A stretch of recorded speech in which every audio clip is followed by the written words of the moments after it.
welcome to my YouTube channel, Shushu TV. Hello, mumeze gute bantu b'Imana? Tubahaye ikaze ku kiganiro cy'umunsi tugiye kureba hamwe ibintu 10 bikwereka ko uwo musore cyangwa se uwo mugabo byitwa ko muri mu rukundo atagukunda by'ukuri, atagufiteho intego y'igihe kirekire, ahubwo yishakira ituru gusa. Ku mugani wabo ngo ni nguncenca, yishakira uncece gusa. Ubwo ibyo rero ndagira ngo ubane nanjye kuva video itangiye kugeza irangiye, ibimenyetso nibona ku muntu muri kumwe fata ukomeze.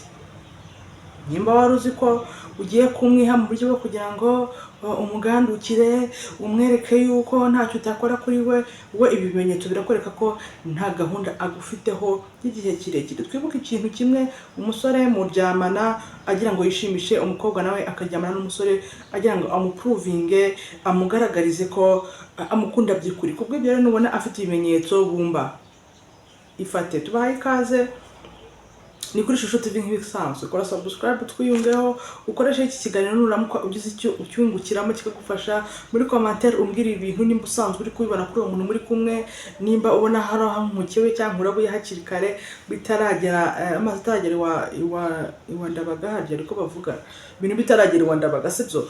Kubw'ibyo rero ukomeze ubane natwe muri commentaire nyabona, niho tuganirira, uze utubwire uko ubyumva nuko wabibonaga umubano w'umuntu muri kumwe, cyangwa se mu rukundo w'umuntu muri kumwe, cyangwa se nimba we byabayeho kuko ibimenyetso byararanze uwo muntu. Ikintu cya mbere rero, uyu muntu ntagira gahunda ihamye, ntagira gahunda y'igihe kirekire. Ugishaka ko mu planning ibintu bya in 2 years igiye kuza, uwo mushaka ko muganirira tuzabigenza gutya, atataka bebe nawe haracyari kare, buretse burihutishwa n'iki, buretse sheri n'uyu munsi ntabwo tuzi uko biri burangire, utangiye kuzana mu myaka 2 ngo bizagenda buretse. Ntabwo abashaka ko mu planninga ibintu by'igihe kirekire, kubera we ni paf yigendera. Ikindi kintu, yihutira sex mu buryo bwo kubivuga bebe ugaragara nk'umuntu umeze neza, ugaragara nk'umuntu agashaka nyine kuvuna hagati avuga ngo ibintu ngo cyangwa ko turyamene, ariko nyine abikora mu buryo ki ubona ko kabisira ryamurenze, kubera ko agufiteho target yo kwiritura gusa, ubundi akikomereza. Rero genda gahoro mu gihe watangiye kumonamo umuntu uri supportive, umuntu mugiye kubana, umuntu we afite ikimugenza, ariko wowe uracyambaye bandana ku maso, umuka ubanze urebe neza, sibyo? Ikindi cya gatatu, kiranga uyu muntu wishakira uwuncence mu mvugo nzubu niko bavuga ngo ni uwuncence, cyangwa se wishakira gaturu gusa akikomereza, akwitaho igihe agukeneye.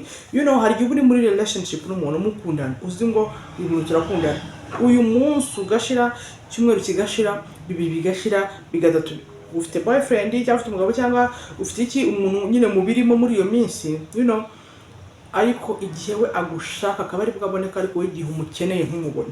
Rero umuntu uza kuba attention yashaka kwibarisha uko biriwe, uko waraye, yazaba bebe dusohokane se, urabyumva utest, kandi dusohokane se mbonye buryo nyine bimwe bidasanzwe, turi kujya ahantu turi ku muhanda siti hoya turajya mu karogi, kubera ko hari target agushakaho uwo munsi ari bukwiteho, bikure ngo uvuga ati ninjye wahiriwe.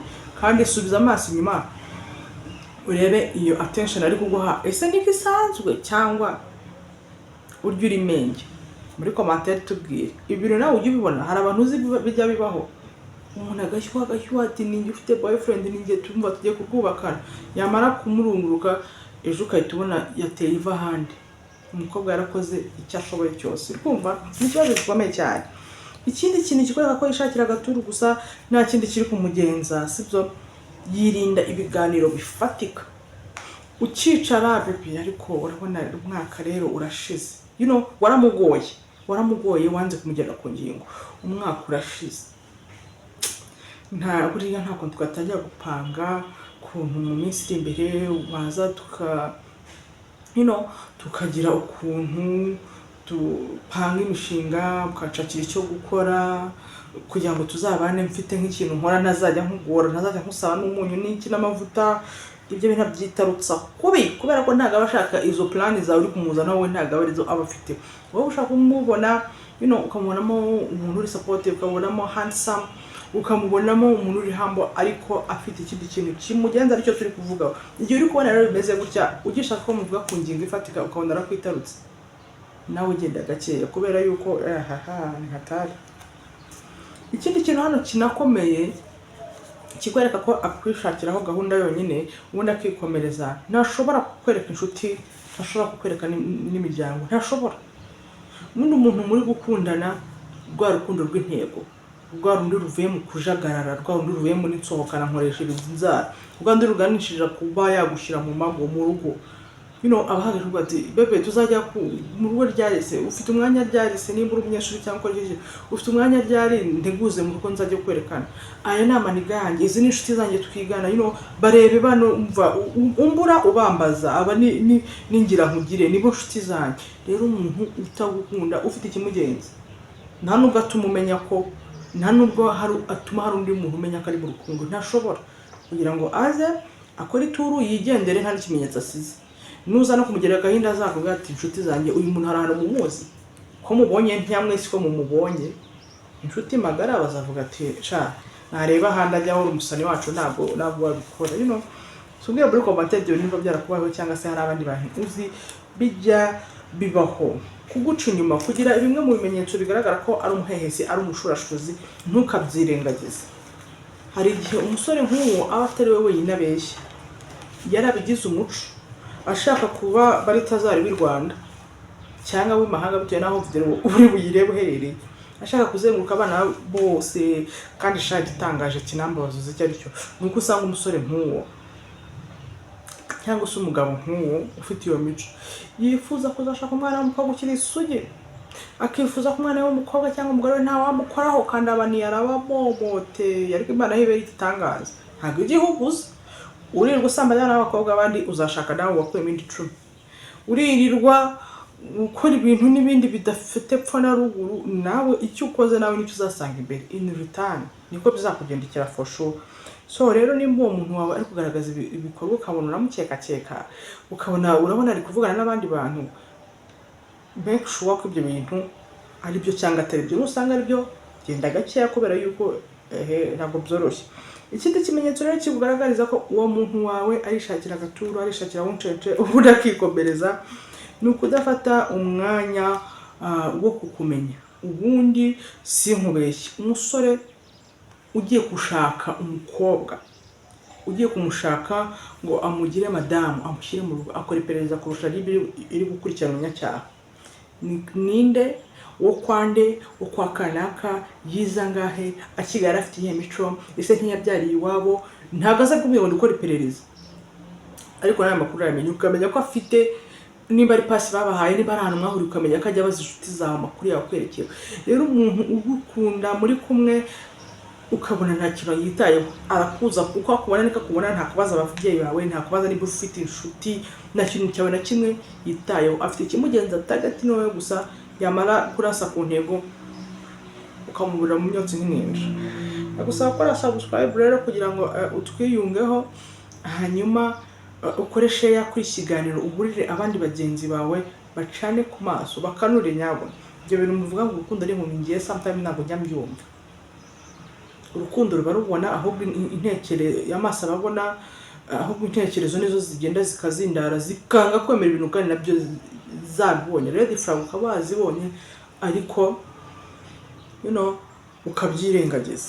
Ikindi kintu uyu musore uri kugushaka cyangwa uyu mugabo gushakaho ituru gusa akigendera akaguta ibishanga kizamuranga, iyo kintu cyo twagombye guheraho areba physical appearance gusa. Ubundi umugabo ugiye gushaka uzarebe umusore, kugira ngo uzane umusore ufite imodoka, umeze neza, wipanze ifaranga, umeze neza, ari gusohokana n'umukobwa udafite nyashi, never mind.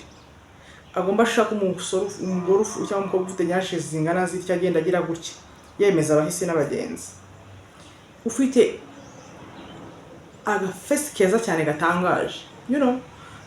Umusore rero ugushaka y'ituru gusa, waba uri mutsinzi, waba uri indaya, waba uri amasengesho, upfa kuba uteye neza, aza areba ifesi gusa ikurura, aza areba imico ntabwo yitaye. Nushaka uri umusinzi, uri kazizi, afite ikimugenza nakirangiza, ibindi ntabwo bimureba, ibindi ntabwo abyitayeho.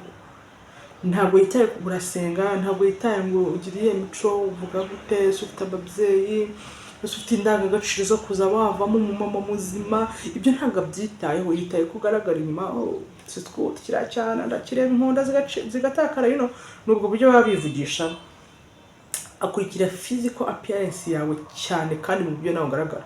Nawe rero wamubona nayo manyashi Imana yakwihereye, ugashima Imana wawe ugize amahirwe nk'ubari biriya bambara by'amaponje, bati Imana ishimwe namukuriye, kumbi nicyo kimugenza. Reba umuntu muri kumwe yitaye gusenga, yitaye kumenya wowe w'imbere cyangwa akuwe n'ibyo by'inyuma abonesha amaso. Yampaye nka data.